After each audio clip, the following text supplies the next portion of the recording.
This is your home for St. Cloud State hockey, keeping you up to date on the NCHC. One-timer coming, they score! Ripped in! A bomb from Pervix! Women's WCHA. So Dana Rasmussen fires and she scores!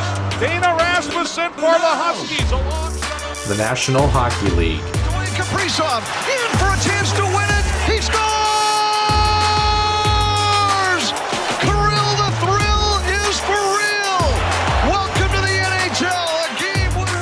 And everything from the state of hockey. St. Cloud Cathedral is now 42.6 seconds away from wrapping up the school's first ever title. Welcome to the Huskies Warming House Podcast Den.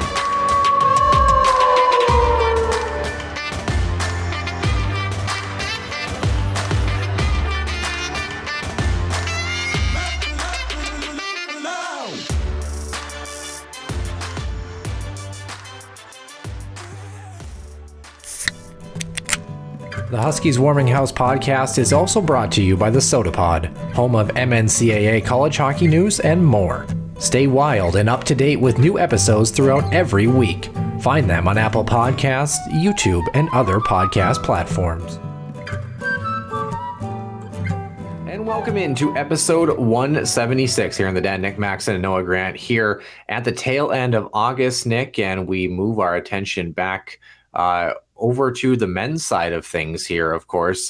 Another team that has pushed their place into the home spots in the NCHC for this episode. So really excited to kind of get into the nitty gritty of that. A team that was in this position in terms of a home spot last season. Really excited to talk about this group that, again, we've kind of mentioned multiple times that like it just feels like it's a team that ends up going under the radar somehow. I don't really know how that's possible in the NCHC, but I guess.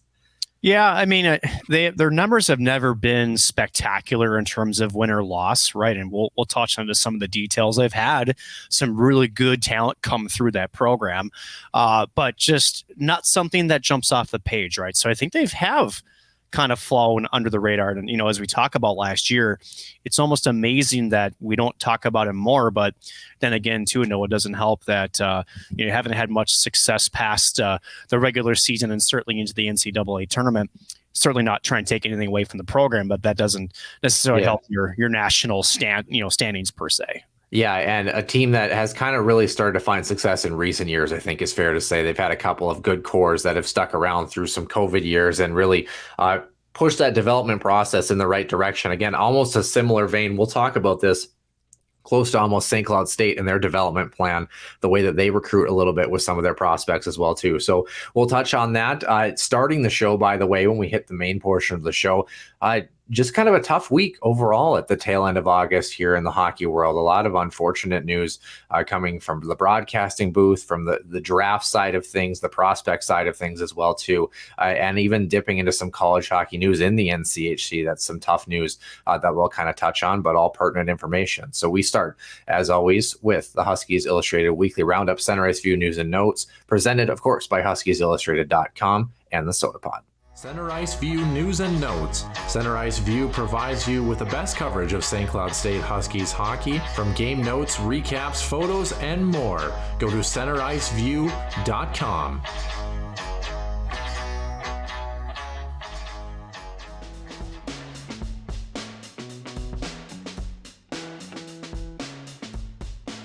Episode 176 here in the Den. Nick Maxon and Noah Grant here for another episode here. Before we get to the team, spoiler alert, the Western Michigan Broncos in the NCHC. Excited to talk about them. Nick, we do have some notes that we have to kind of touch on that aren't exactly the most exciting, unfortunately. I suppose, Nick, probably the best place to start here is probably in the NCHC, unfortunately.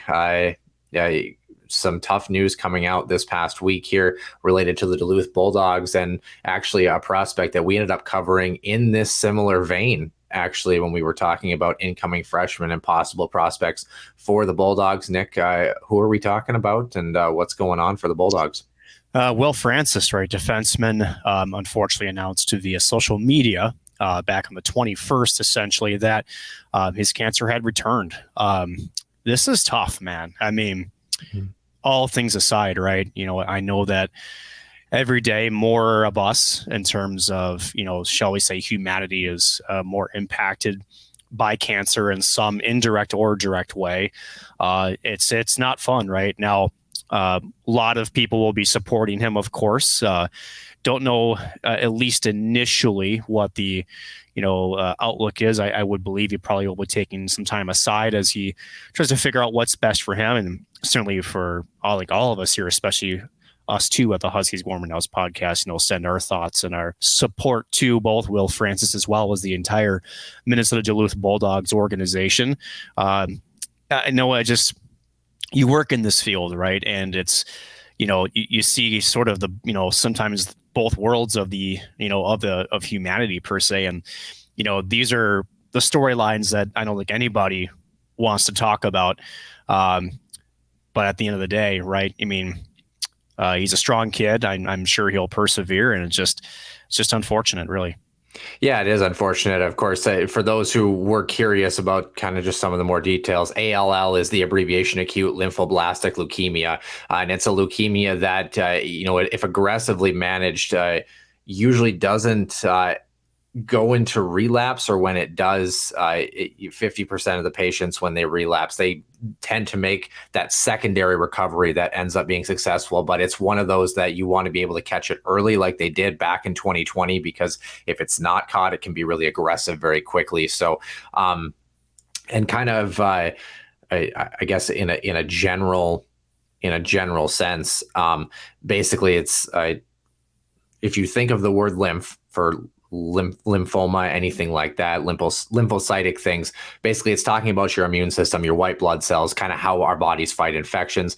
And ALL essentially creates mutations and genetic changes where they're kind of immature white blood cells, essentially. So the body is still producing these cells, but they're immature and they cause more issues than helping like normal white blood cells do. So that's kind of what he's dealing with right now. Plan hopefully for him, maybe return to campus maybe this upcoming January, and trying to get back on the ice after they go through the process again.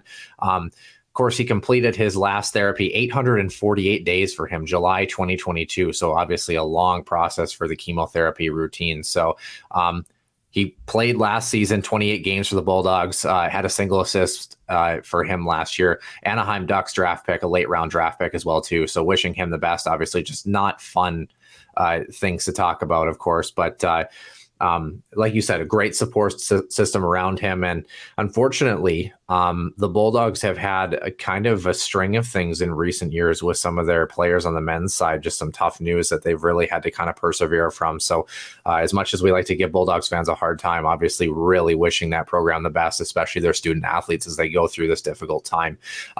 Another group that's been really kind of struggling with loss here, Rodion Amirov, Toronto Maple Leafs draft choice, first rounder, I believe 15th overall a couple of years ago, and a very good prospect for them, also ending up passing away as well, Nick.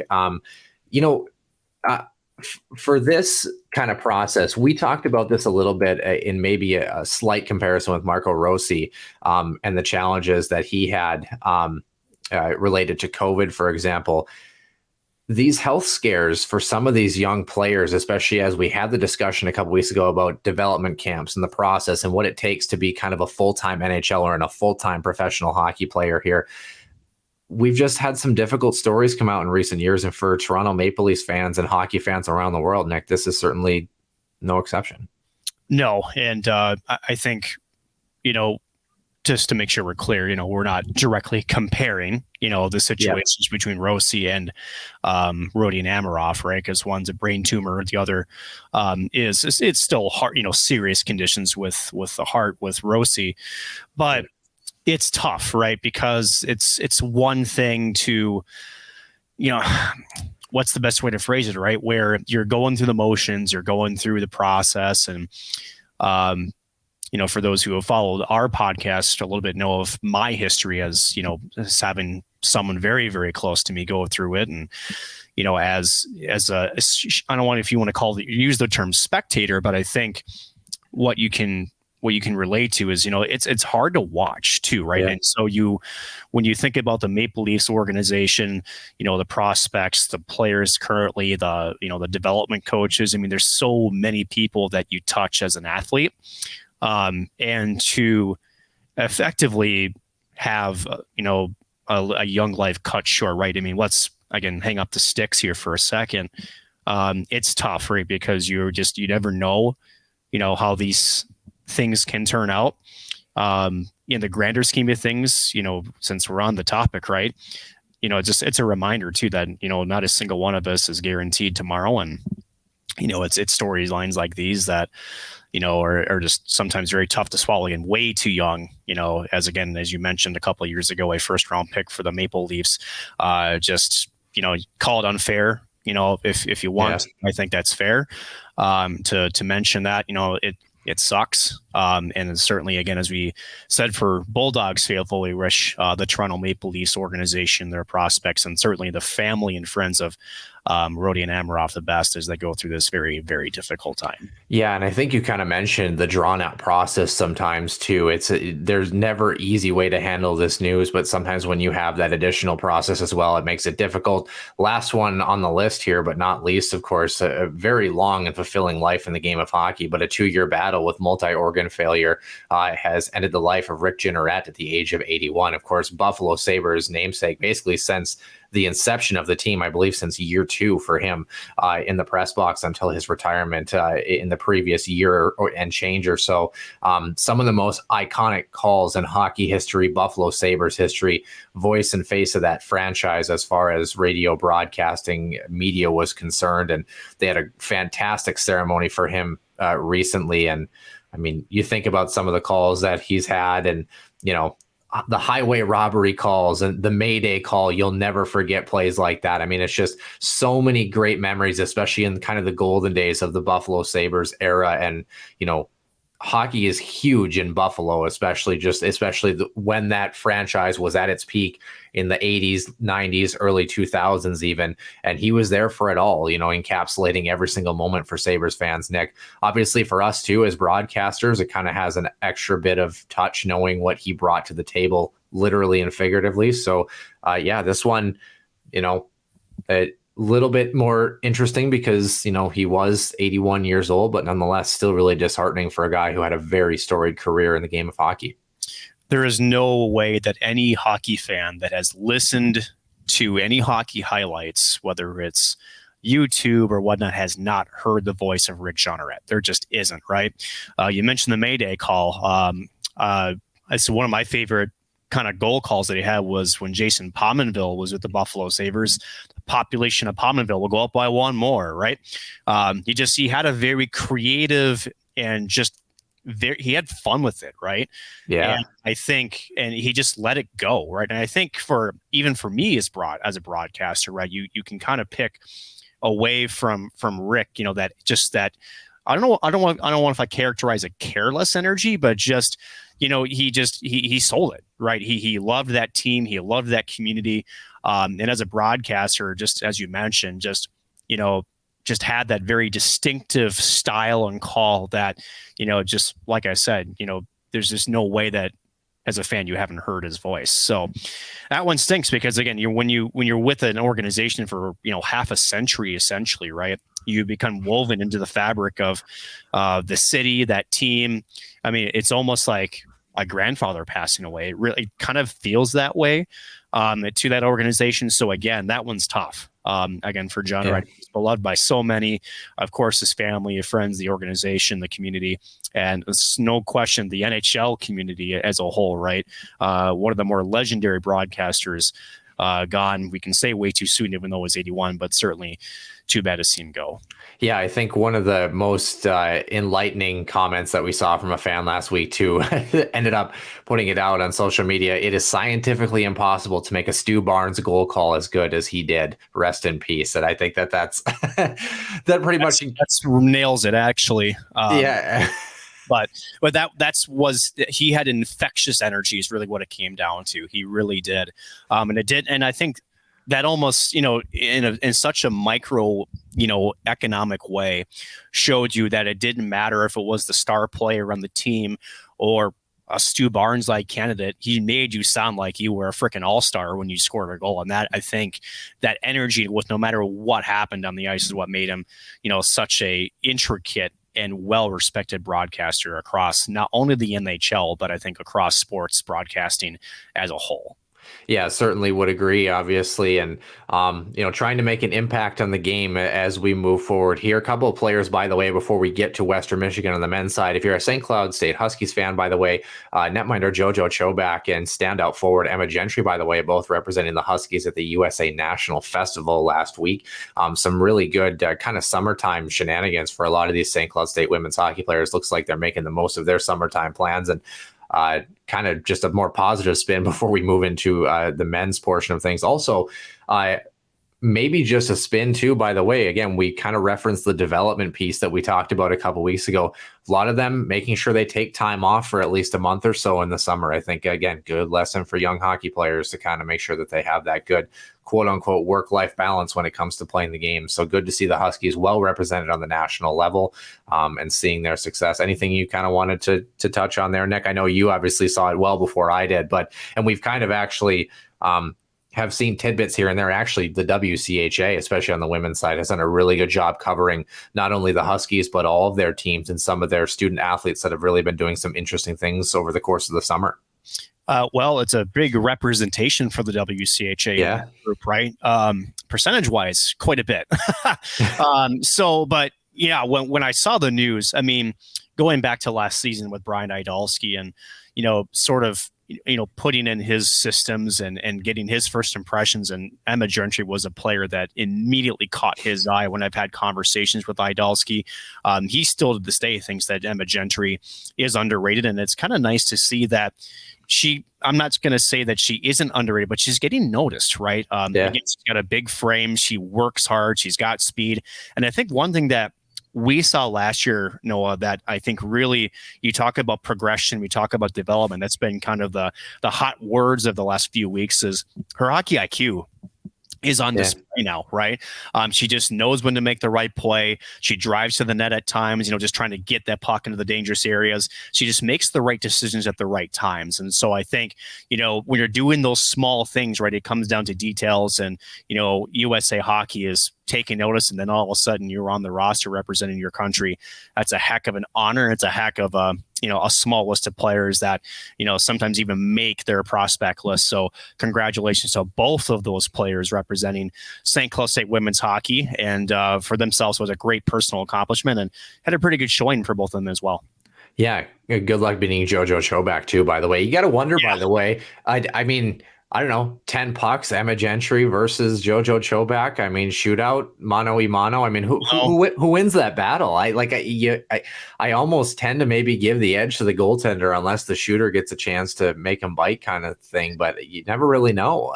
Yeah, and at the end of it, when you see a player, on both sides, right, there's a little bit of a book, right? I think you get to know maybe some tendencies from one side or the other, right?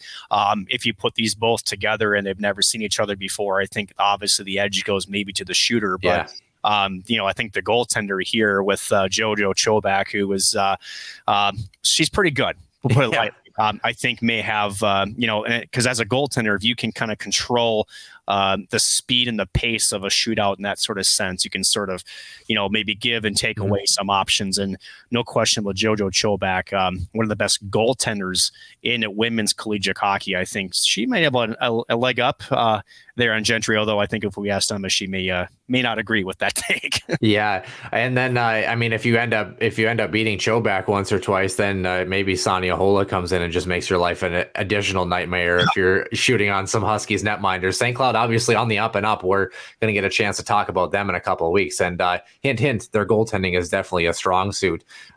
Has been for a while, right? And I think, as we've covered this team, Noel, for the better part of, 4 seasons or so, that's always been the strength of the Huskies. It's now how can they build, the talent in front. And shall we say, when we get to that conversation, it's a much different looking squad, even from just 365 days ago. And that's positive light. And it's certainly going to be a very fun conversation when we do get to talking about the Huskies. Absolutely would agree. Also, speaking of fun conversations, again, we continue to kind of leave them in the dark in their own little corner. We're going to pull them into the spotlight, the limelight here this week, the Western Michigan Broncos. Nick, a team that finished second very quietly by some weird accounts in the NCHC last year. Right. Now we have them at 4. And it's not really necessarily by their own accord, so to speak. It might just be the fact that the NCHC continues to get stronger and stronger. Here's a team that, again, we have them at 4, but they could finish in a much different spot than that, Nick. Who do we have? Western Michigan is who we have. Finished at a modest 23-15-1. I'd say modest, as obviously a joke. 15-8-1 in the NCHC conference, right? But the issue with Western Michigan is that they had a really good start to the season, and then shall we say they got cold at the wrong time, or is really what happened to them. Was very, very good last year again under Pat Ferschweiler. Offense again was there.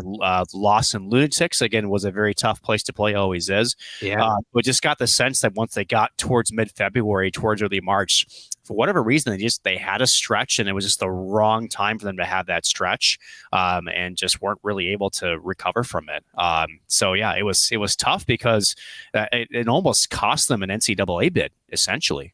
Yeah, and a weird thing, like you mentioned, I mean, it was pretty much last year the NCHC was Denver and then everybody else, right? But I mean, Western Michigan at 44, Omaha at 42, St. Cloud at 41, capping off your top 4. And I mean, a very tightly contested. We expect it to be that way again through the top 4 in the NCHC, maybe even a little bit closer to that top spot as well, too. But I mean, like you mentioned, the loss in Lunatics, 3,667 is the seating capacity, but it feels about twice that size in terms of the energy that they bring in that building, Nick. I mean, one of the best, not in terms of the structure and the accommodations for the arena, but I mean, as far as the crowd inside of it, I mean, it bringing a lot of energy and a weird start. Remember, Nick, we had this conversation the start of October. They had a 3-1 loss against Alaska Anchorage, and this was a game that, I mean, they outshot Anchorage, like quadrupled up on shots against them, and somehow lost that hockey game, and had an interesting start to the season. Like you mentioned, they lose to Notre Dame, swept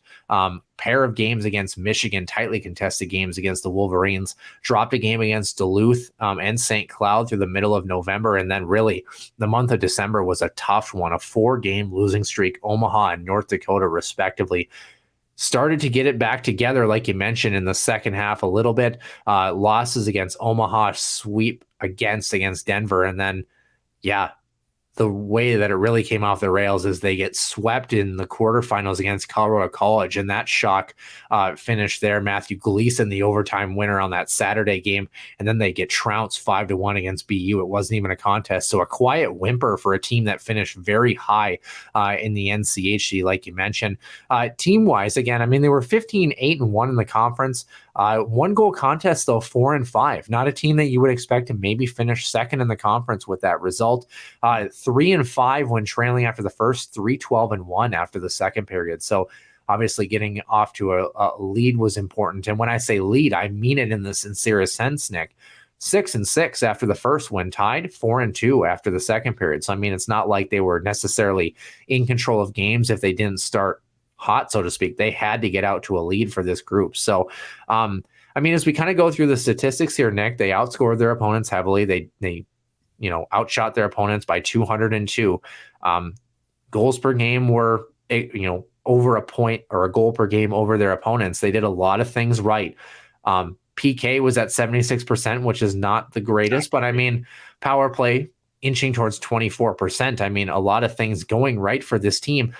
What really was it about this Broncos team that they had these stretches where they didn't have traction and then ultimately at the end of the season just kind of disappeared into the wayside?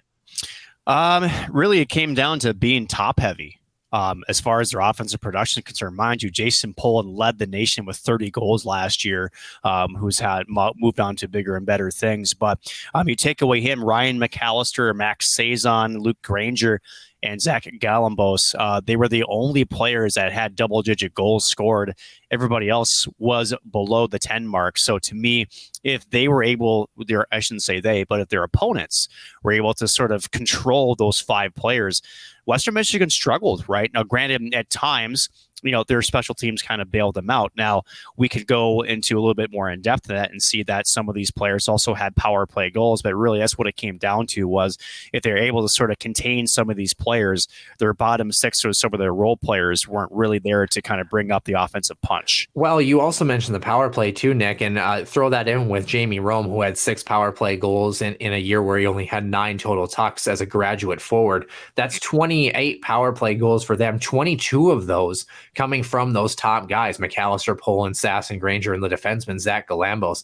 Other than that, you have 1, 2, 3, 4, 5, only 6 other power play goals not coming from that top group. So power play production, obviously, for the big trio, and then a couple of guys rounding out that top unit. But other than that, Nick, like you mentioned, when it kind of came to even strength, it wasn't necessarily, it's not that they weren't driving possession, but they didn't, again, have that killer finish necessarily besides those top high-end guys.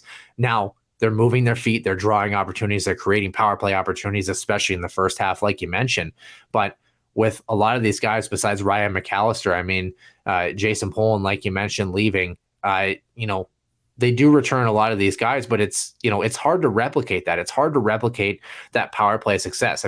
13 goals, like you mentioned, 15 for Max Sass, and Luke Granger had 12. Zach Galambos had 11 from the back end, which I'm very curious to see if he can get anywhere close to that on the back end. Right. Not to say they can't do it again, but it's hard to replicate those things year in and year out in the NCHC. Do you feel like this forward group has the potential to do it, or do you feel like it's going to be more of an uphill battle for those returners? There's a lot of question marks. Now, mind you, we're going to talk, additions and transfers. One of them is Matteo Costatini, right, from North Dakota, who had a really good freshman campaign and then just sort of disappeared in his sophomore season. So looking for him to bounce back. He has the tools to be an offensive firepower, for the Broncos. But again, it's kind of a show me season. So there's a lot of question marks surrounding this Western Michigan offense. Now, mind you, over the past, shall we say, 3-4 years ago, when this team was still primarily coached by Andy Murray, they lacked a lot of the same offensive firepower, but they won with grit and just being a physical team, right? They still have that. And that's part of why they have kind of been that quiet team, is that, Jason Poland, again, sort of caught national headlines because of his 30-goal season. But beyond that, the rest of the team didn't really get a whole lot of, shall we say, like recognition for being a second-place team and arguably one of the toughest conferences in all of college hockey. This year is going to be a bit different, right? Because you don't have Poland, you don't have McAllister, you don't have Sazon, right? They've all signed pro contracts. But at the end of the day, you do have a pretty hefty freshman class coming in that's got some pretty good offensive talent. But you do kind of wonder, does Western Michigan have to kind of maybe take a page out of maybe some of their earlier years to be a little bit more of that physical presence? Again, we know how tough it is to play there in Kalamazoo at Lawson Arena. Maybe that's what they will have to resort to early as some of these young kids are assimilating within the lineup. But I would imagine know that the offensive production is going to take a step back. But let's not forget, defensively, they've been very good too. What's interesting? You talked about this, by the way, 8-8-1. Nick, any idea what statistic that defines? 1-goal games. That's actually their home record in Kalamazoo last season. They were 12-6 on the road, 3-1 in neutral sites, 2-2-1 in overtime, by the way. But like we mentioned, 4-5 in 1-goal games. When they were outshot, they had a very mighty losing record. And like we said, when they weren't jumping out, here's the thing, Nick. First and third periods, very great. 48-29 in the first, 54-27 in the third. Dead even in overtime. 44-44 in the second period. So again, it seemed like that middle frame, if they weren't in control of the hockey game, games started to get away from them and they weren't able to pull away. Like you mentioned, good defensively. But again, good defensively, obviously very important, but doesn't necessarily translate to winning hockey games. At some point, that offensive punch has to come. And it seemed like when the special teams battle wasn't being won on top of the 5-on-5 defensive battle, suddenly they started to slip up a little bit. We started to see the cracks in the armor against a team like CC, who really had nothing to lose and pushed themselves from a 7th place spot all the way to frozen face-off championship game against St. Cloud. I mean, this is a very challenging conference with a lot of desperate hockey. And it seemed like Western Michigan, for as quietly as they ascended into second place, they as equally and as quietly disappeared as well too. And I think for them, making a lot more noise, like you mentioned, in the Andy Murray era, where they didn't have that offensive punch, but boy, what a blue collar style you were going to get. Hard, heavy, physical. Every time you went into a corner at Kalamazoo, you were going to hear those boards rattle because someone was getting hit. And I think that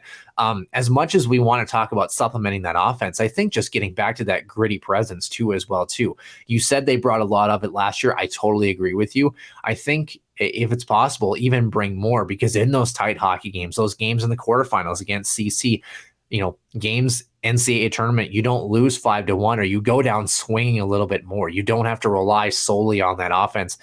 Bring a little bit of that magic that got Western Michigan into the NCHC. That was that blue collar gritty style of play.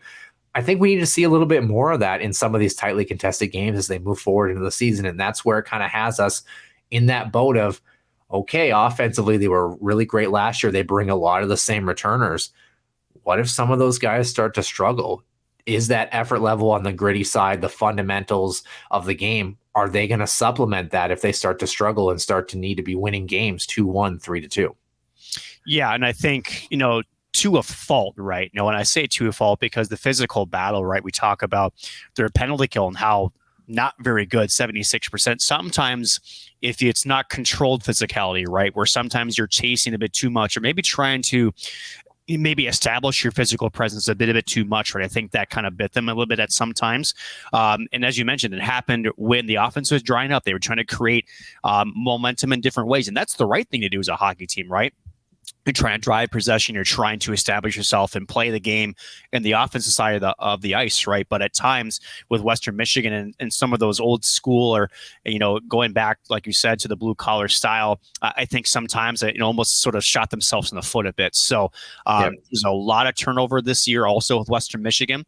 Pat Ferschweiler has sort of been rising as one of the better coaches in the NCHC, and again, also very quietly for Pat Ferschweiler. Now, mind you, back-to-back NCAA appearances, also won an NCAA game for the first time in their history a year ago. So, I mean, this program has made some strides, right? It's gotten some, shall we say, up to the next level, but can it be sustained? This is a test for them this year. I think it's curious that we have them this high because we sort of expect there to be more of a balanced roster, I think. Yes, it's going to be youthful, but I think we also appreciate the coaching staff. I really think, and we'll touch on them in more detail here in a second, but I really feel like Western Michigan right now with Ferschweiler at the helm has really sort of been able to mold that right balance of physicality plus that offensive skill set while being, as a unit, being defensively responsible. It's a very, very thin balance to have. And over the past couple of years, has been able to get that out of his teams. And a big reason why we have him up close to the top of the NCHC. Yeah. And, make no mistake about it. Yes, we have them dropping from second to fourth. They could easily finish third. They could easily finish second. I mean, I think it's going to be a dogfight, truly and honestly, in that mix here. I think really honestly, anywhere from maybe third to sixth, potentially even. Yeah. I mean, there's a lot that could really swing here in the NCHC. You mentioned Pat Ferschweiler, only in his third year, of course, second stint, originally hired by Jeff Blashill, if you remember that name, if you're a Detroit Red Wings fan, by the way. Andy Murray, of course, hung on to him, back-to-back NCAA appearances for him, of course, best finish in program history last season, by the way. So it really puts a damper on an otherwise really great season because they just weren't able to close. And I think if they were able to maybe get to the second round of the NCAAs and, push into the NCHC frozen faceoff, it's a much different story for us here. But I think just the end of the season left a lot to be desired. And then a great crew around him. Jason Herter, of course, former UMD Bulldog, in terms of his coaching tenure as well, too. 5-time NCAA tournament appearances for him before. JJ Crew, obviously, coming in June of 2020 was his hire date. Good player development player, graduate assistant at Ohio as well, by the way. Jared Brown, the newest addition, of course, he just joined in July of 2023. Great last name for the team colors, by the way. I'll just throw that one out there. No horsing around there. And that's our show. Right. So last 3 seasons for him in the usual and the Null. Cedar Rapids in the usual was his stopover as well. Was in New Mexico with the Ice Wolves in the Null. That was so bad. That was like Noah Grant bad. That was a tough one. What wasn't bad though, former Bronco netminder Will Massey, again volunteering with the goaltending duties as well for the assistant coaches, Nick. Great coaching crew again. They always seem to have this quiet mix that seems to get the job done every year. Now, there's not a lot of turnover for this group, Nick. Obviously, you only have 4 bodies that are on their way out. As transfers, right? There's other ones that right. But yeah, not a ton of players leaving that are still playing college hockey. And the reality is, I guess if we want to just jump into it, the only, notable one, Northern Michigan picking up Jack Perbix, of course. Yeah. He had 13 points last year. Otherwise, Lucas Mata, Barrett Brooks, Will Hamley, a defenseman, forward, and a goaltender, respectively, did not see much ice time, if any. So, really, they're trying to supplement more offense, which this Bronco team, they're bringing in a lot of bodies here, Nick, but again, I think and we'll kind of flesh this out as we go through, but I want to qualify. Again, we talked about, yes, this team still finished second in the NCHC last season by a narrow margin, but they still did. And again, we have them down at 4th, and they're not losing a lot. And by all accounts, as we're going to get to, they're bringing in a lot of really great offense and some really great players. So, I guess for those who are wondering, because I'm sure they were enlightened by our Duluth selection at 7, why number 4 for the Broncos here with all of this going on? Because I think just the way that they play the game, right? I think they're not like a Scott Sandlin squad where, it's defense first and then, if you can supplement offense, great, right? Western Michigan comes at you. They really do. They drive the puck down your throat. They don't have any, shall we say, hesitation to go in and be physical in the corners. But they also have scoring touch too. And so, like I said, they're kind of this nice hybrid team that can kind of do it all, right? They don't have, besides Paul and last year, they don't really have that one guy, especially this upcoming season, that's going to maybe stick out. Like, this is going to be the guy that's going to be, we're going to be looking forward to, produce on offense. It's going to be a team by committee, I think. That scares us a little bit, if we're going to be completely honest with you, right? Because if you have to essentially rely on that team approach, and there's still a lot of skill, and we're going to talk about that here in a minute. This team could be very balanced up and down the lineup, and I think that's the big thing. And goaltending, which they're going to be returning a couple of folks, that's set in stone. So I think for the most part, we're talking about Western Michigan. They're a different animal because there's not really a drop off between the top 6 versus the bottom 6, especially on offense. It's just that you have to kind of be prepared for everything all at the same time. Again, we talked about the one knock being the PK.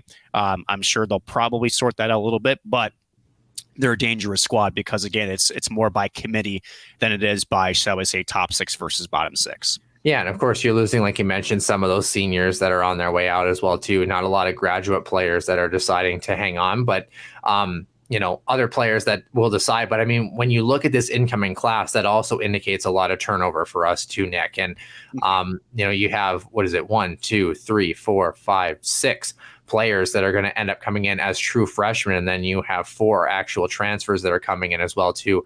Out of curiosity, Nick, is there any place that you want to start as far as this list is concerned? Do we want to start with the transfers? Because we already talked about Costatini, right? Because with North Dakota, we talked about how he really is an X factor to this squad. I think that a change of scenery is probably best for him. Again, kind of sprung out of the scene. He was dangerous with the puck as a freshman with the Fighting Hawks, and then just really struggled last year. Now, mind you, he's one of 14 players that decided to say goodbye to the Fighting Hawks organization. But I think under the Western Michigan system. I think he's going to really be just in a better spot, right? Because I think sometimes with North Dakota, especially when you spring on as a freshman, there's expectations there, right? And I think with this, I don't think he has to be the guy. I think he can relax, play his game, and I think the points will follow. And he's got the tools to be able to do it. So to me, that is going to be their big transfer coming in. Also, let's not forget Joe Cassetti. This should sound familiar. Also an NCHC transfer coming out of Miami, right? 3 seasons there, so he's going to be a senior, right? How about this?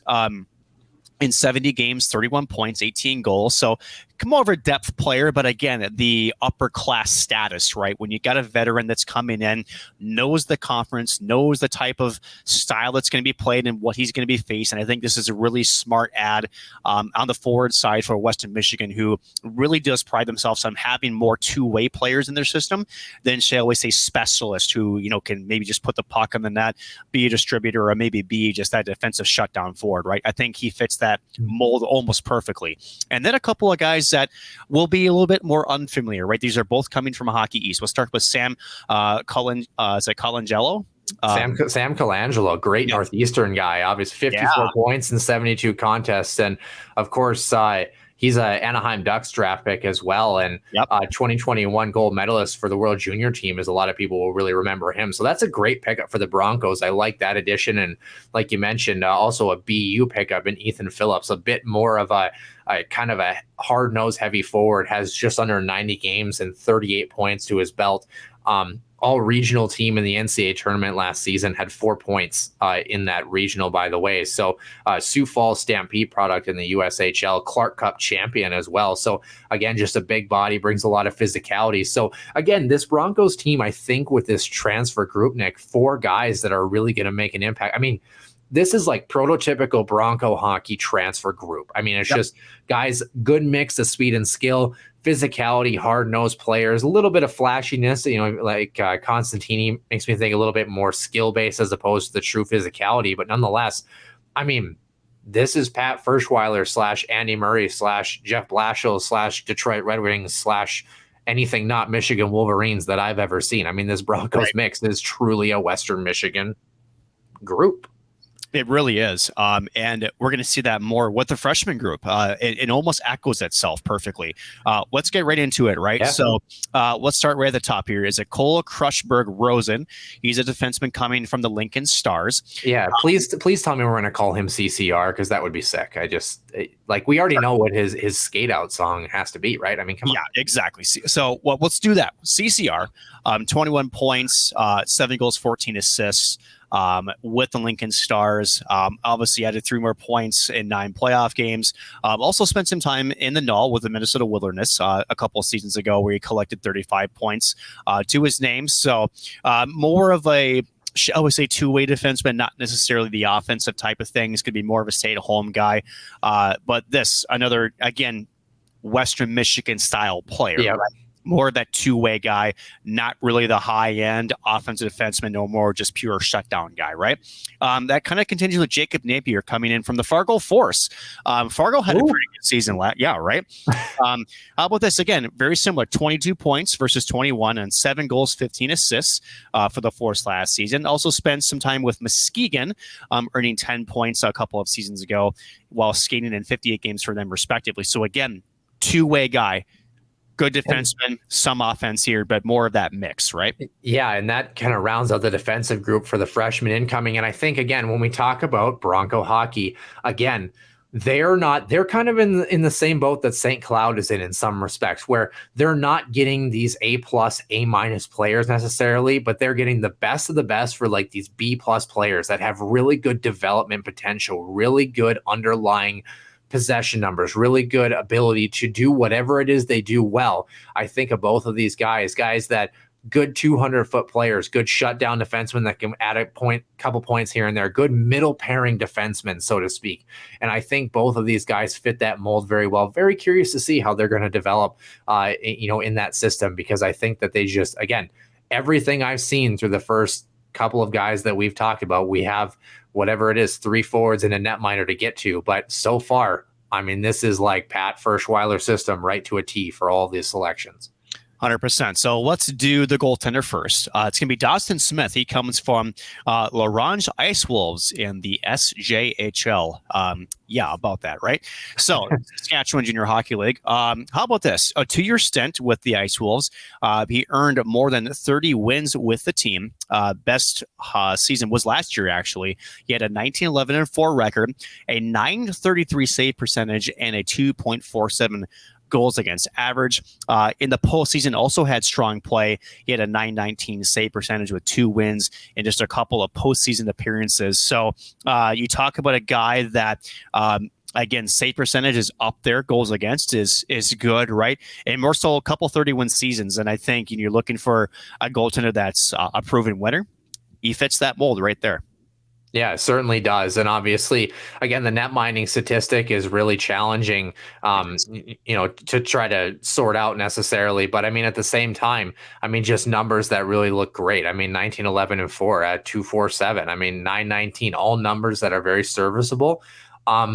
We've gone through the goaltending carousel with Western Michigan before. That's the one thing that door has kind of been swinging around and rotating a little bit in terms of that. So again, for them to get some solid new blood, so to speak, in that net mining position and build for the future here again. Very curious to see how they manage that. Again, with Will Massey there, of course, as the volunteer assistant coach with the goaltenders too. I'm curious to see how he kind of develops his first group, starting to see maybe 2, 3, 4 years down the line to really see if that pays off and that pays dividends. Of course, the former Bronco netminder kind of trying to do his due diligence with the newest incoming player in Dawson Smith.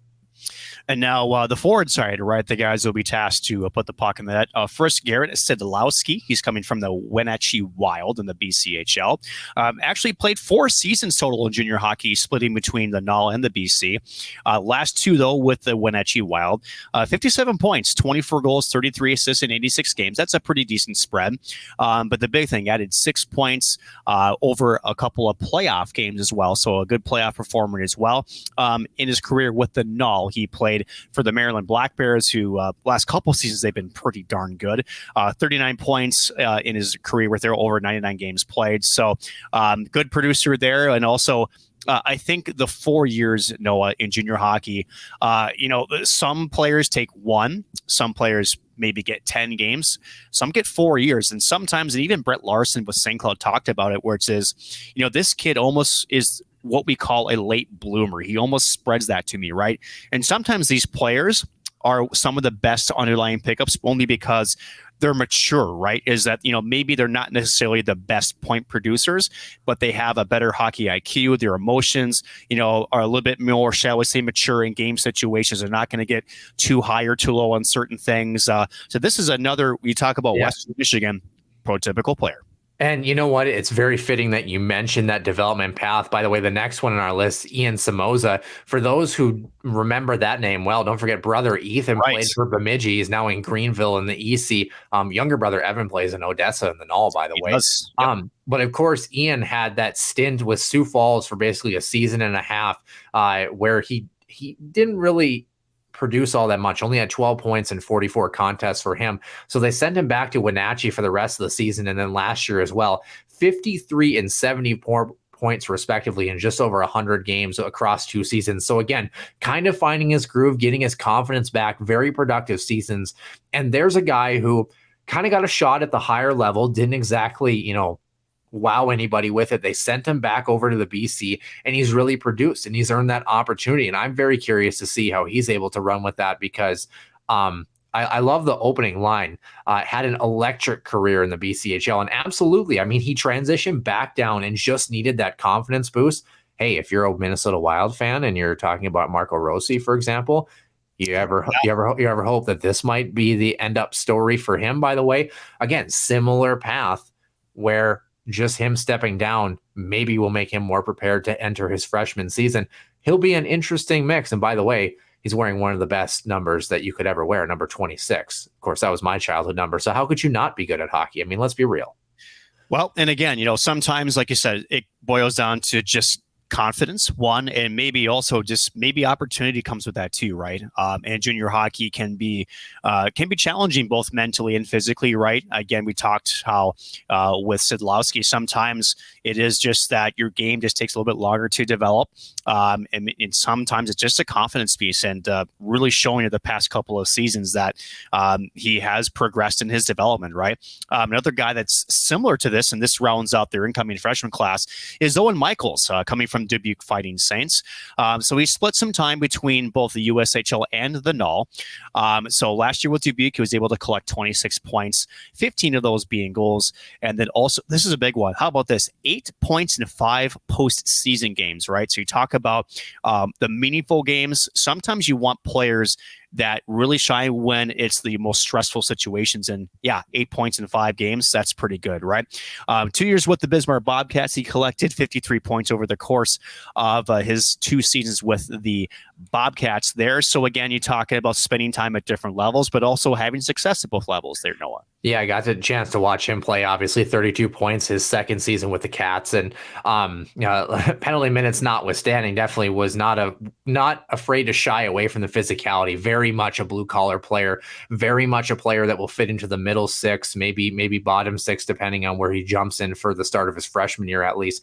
Very willing to go to the front of the net, be in the blue paint, be in the corners, gritty areas around the ice. That was always his game. And I think that, again, as you talked about, all of these players, regardless of their trajectories, have been comfortable being the guy that hasn't been the guy on their team necessarily, and they're comfortable being a part of a team system. So that's where this Bronco team could very easily finish in the same spot where they were last season, bringing these guys in.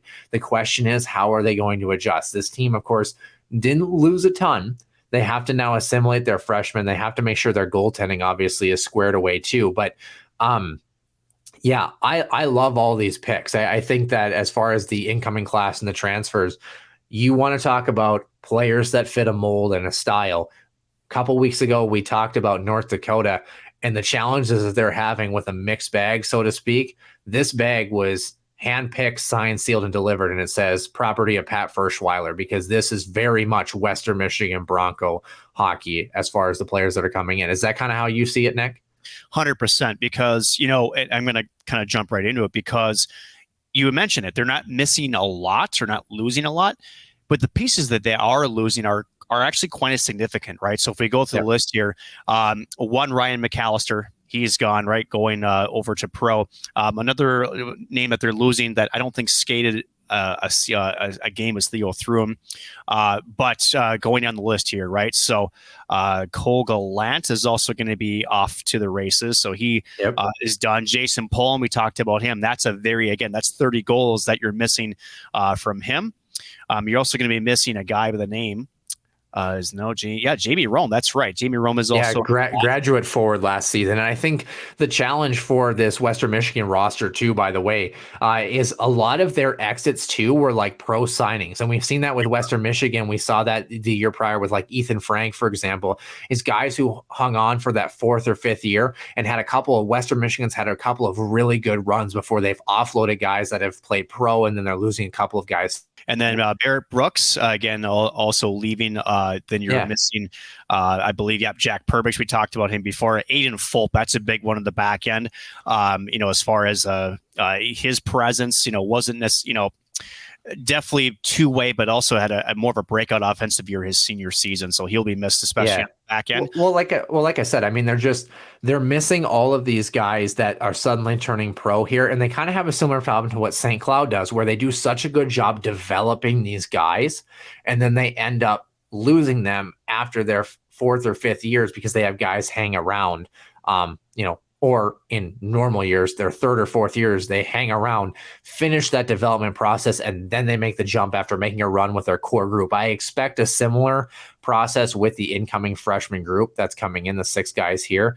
And just trying to supplement that, I think, is Western Michigan's biggest challenge. Is a lot of their guys, they don't leave for other schools. It's because they're leaving to finally turn pro after the great development process the Broncos have had.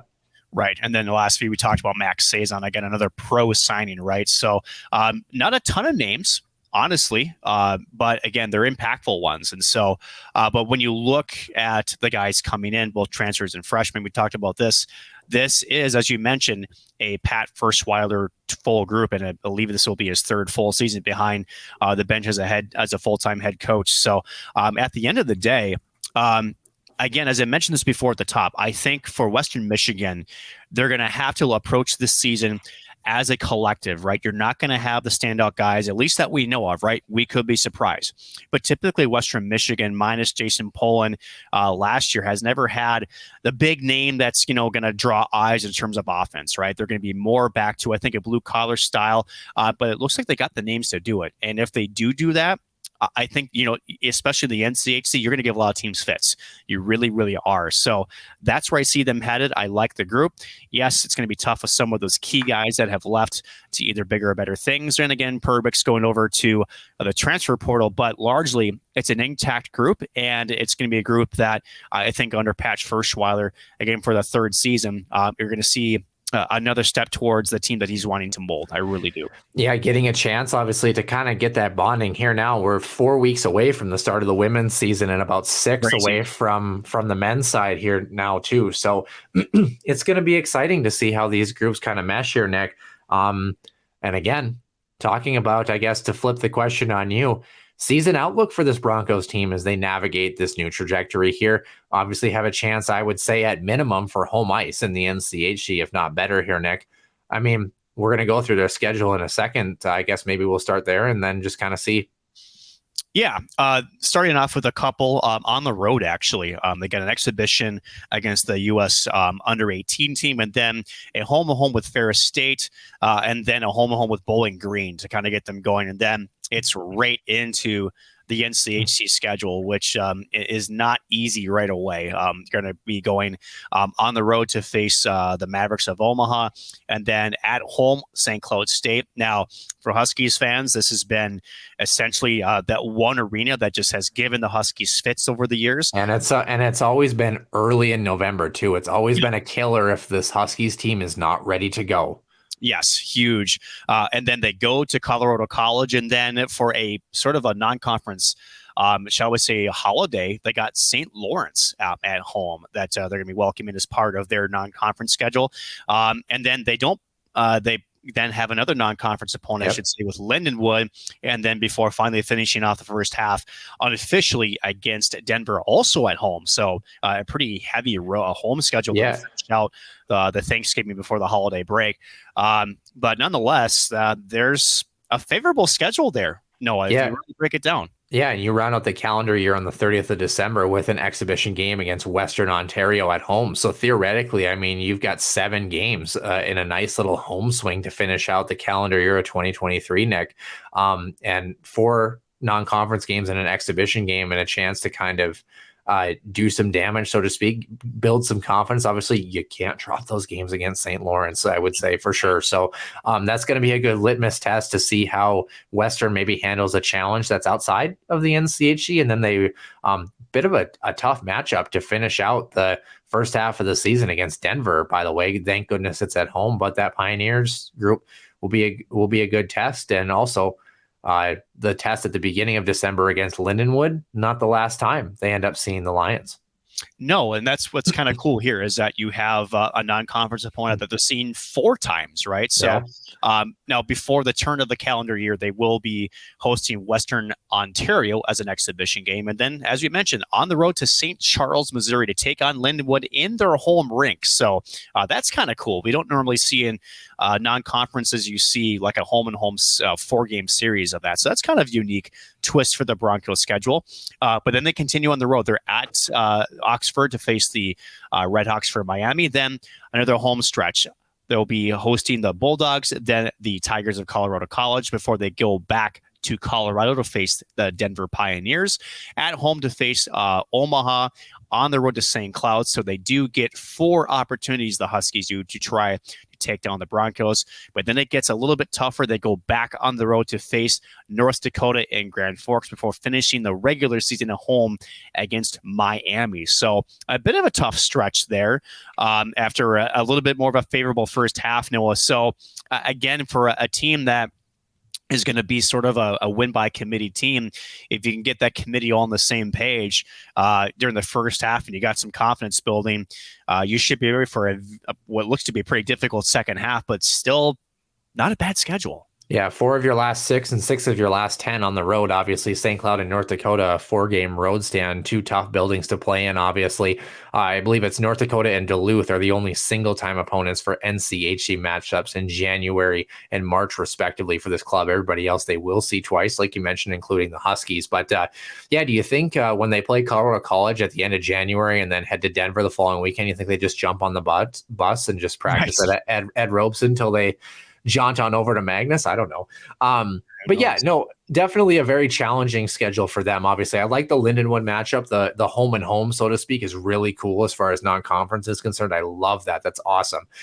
Similar colors-ish, similar styles. I guess the kind of cream and tan versus the true, brown and white, so to speak.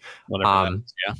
Although that just kind of sounds like me after a bad day at Taco Bell, but nonetheless, very, very, very exciting schedule for the Broncos. By the way, jokes notwithstanding, is that they have a chance to really Nacho Grande.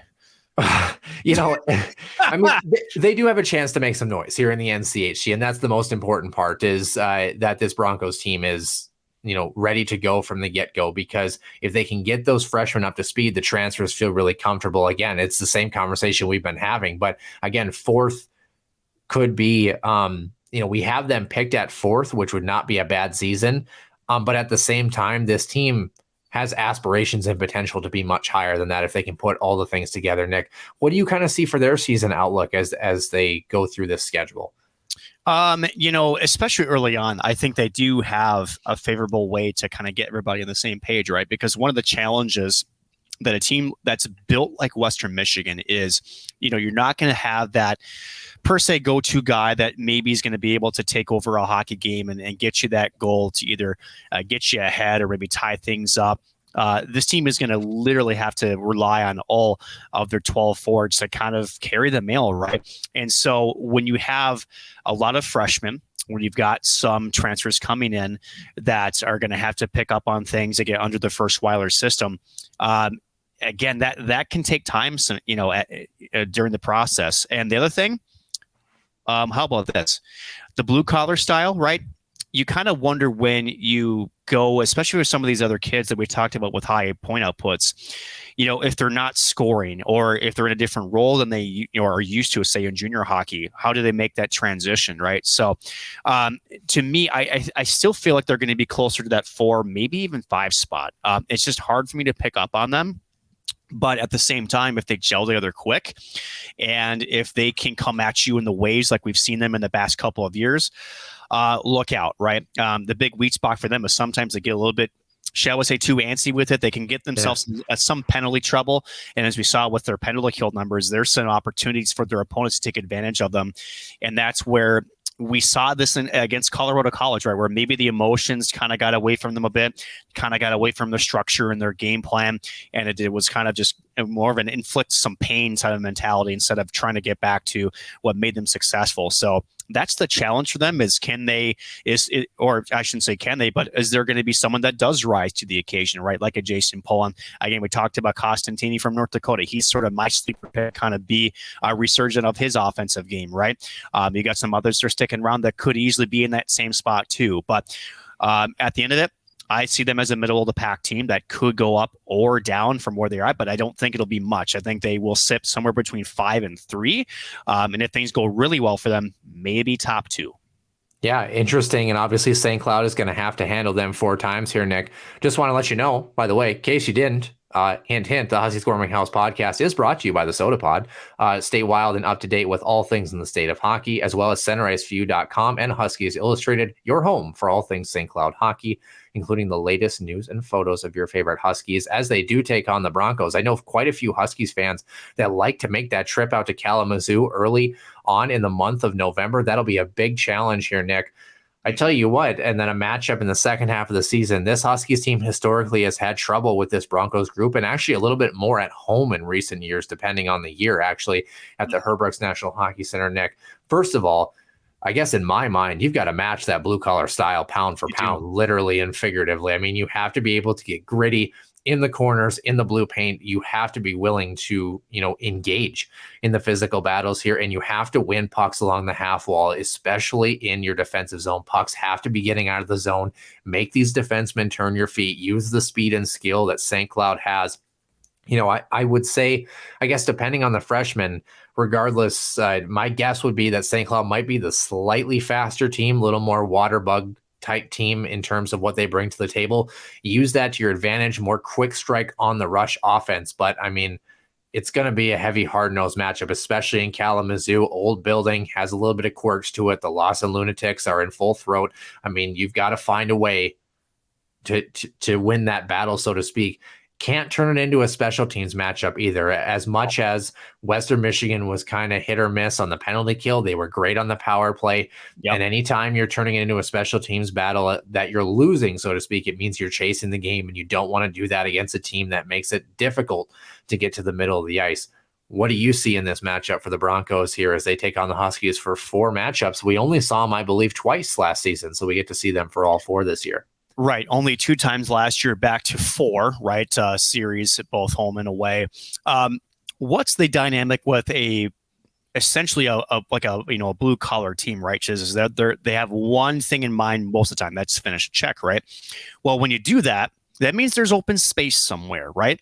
That also means that in the defensive zone, you talk about winning board battles, right? That also means puck management, but more importantly, puck support is paramount, right? That means that you really do have to be able to read the play and be able to be in the right spot when you're the player without the puck, right? Because sometimes you can win a board battle, look around, and if you're not in the right spot and support isn't there, puck's going back the other way. You can give that puck right back. So to me, being in the right spots defensively, low and slow center, and more so just better puck decisions, right? Sometimes if you know the hit's coming, there's not an outlet there. It's never a bad idea sometimes just to float that puck up high, get it off the glass, get it out to center ice, where then you can re-engage in a battle and try to get the puck back in a non-dangerous area and at least force them to recoil and regroup, right? Sometimes one of the things about Western Michigan, what they do is, you know the hit's coming, but sometimes you just react, or sometimes you just don't think about that next step. So to me, against Western Michigan and their style, especially as a Husky defenseman, you always have to be looking for over your shoulder, especially if you're coming into your own zone and retrieving the puck. Where is that first option, right? If it isn't there, if that second option also isn't there, make sure you make the smart play, whether it's to maybe use the net behind as a pick or maybe just skate the puck around. This is a great learning experience for a guy like Jack Pierk, who really had an outbreak 2 games last year in the playoffs. A lot more using his feet to get out of his own zone. You may have to do that. Maybe they take away both of the wingers and the center, right? So sometimes just carrying the puck out. And like we said, if there's still nothing there, just flip it out and go live another day and see if you can't force them to make a mistake. So to me, management, support are your own big things in the defensive zone. And then offensively, same thing as we talk about with Huskies hockey. Get in on the hard forecheck and almost replicate what they do, but get puck possession, right? If you're a hard hitting team, if you're the one that's doing the hitting, you're hit the hammer opposed to the nail, that's going to force the players to maybe sort of think differently, because at the end of the day, they may not have the energy to impose you on that blue collar style. So maybe wear them out that way. That's how I believe, if you're St. Cloud, you can sort of thwart the Western Michigan offensive firepower as well as their physicality. Yeah, and have to be willing to test those goaltenders. Freshman netminder Kirk Larson only saw 3 games last year. The junior Cam Rowe, who will be a senior this season, 22-14-1, had a 2.5 GAA and a 9.06. So decent numbers, but definitely still, able to be beat if you can find a way into the middle areas of the ice. So obviously will be very exciting. For Nick Maxon, I'm Noah Grant, and we will see you soon in the Den.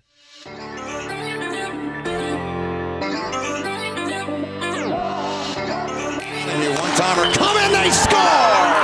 Ripped in! A bomb from Pervix! Dana Rasmussen fires and she scores! Dana Rasmussen for the Huskies. Dwayne Kaprizov in for a chance to win it! He scores! Kirill the Thrill is for real! Welcome to the NHL, a game winner! St. Cloud Cathedral is now 42.6 seconds away from wrapping up the school's first ever title.